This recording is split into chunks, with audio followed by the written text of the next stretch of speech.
Past 2 years have not been kind to Korean exporters, and with a slew of uncertainties ahead, including the possibility of greater trade protectionism from the United States, there could be more battles ahead. For more on what exporters should brace for, let's turn to our Kim Min-ji. Korea's exports have had a rough time of late. For the first time in 58 years, outbound shipments fell for 2 years in a row, mainly due to weak global demand, but also strikes in the nation's auto industry and the termination of Samsung's Note 7 phablet.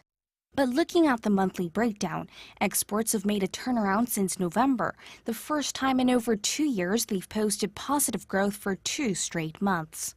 And that trend has continued into January, with exports jumping nearly 38% on-year in the first 10 days of the month. Although it's partly due to more working days and exports being so low a year ago, most analysts are cautiously optimistic. The global economy, for the most part, is expected to pick up this year compared to 2016.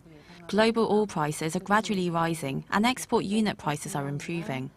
Foreign exchange conditions are also giving Korea better price competitiveness. But under the Trump administration in the U.S., there are fears of increased protectionism.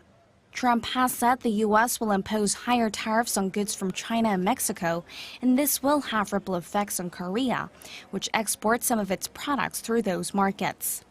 Also, Seoul's decision to deploy the U.S. THAAD missile defense system has been met with apparent retaliation from China in terms of trade. Already, Korean cosmetics are facing more scrutiny, and more pressure from Beijing would take a toll on local exporters, as China accounts for roughly a quarter of Korea's total exports. Experts say the government will need to keep a close eye on protectionism and non-tariff barriers and cooperate with other countries to counter these measures. But in the longer run, they say that's not enough. Companies need to step up investment to come up with new, innovative products to export, as well as take advantage of niche markets. On the government level, they need to identify obstacles that hinder companies' performance and make better use of FTAs. Some say Korea is stuck between a rock and a hard place. It hasn't caught up with the technology of advanced countries like Japan or Germany, and it can't compete with countries like China in terms of price. Experts say Korea needs to stay on track and keep working its way up. Kim Min-ji, Arirang News.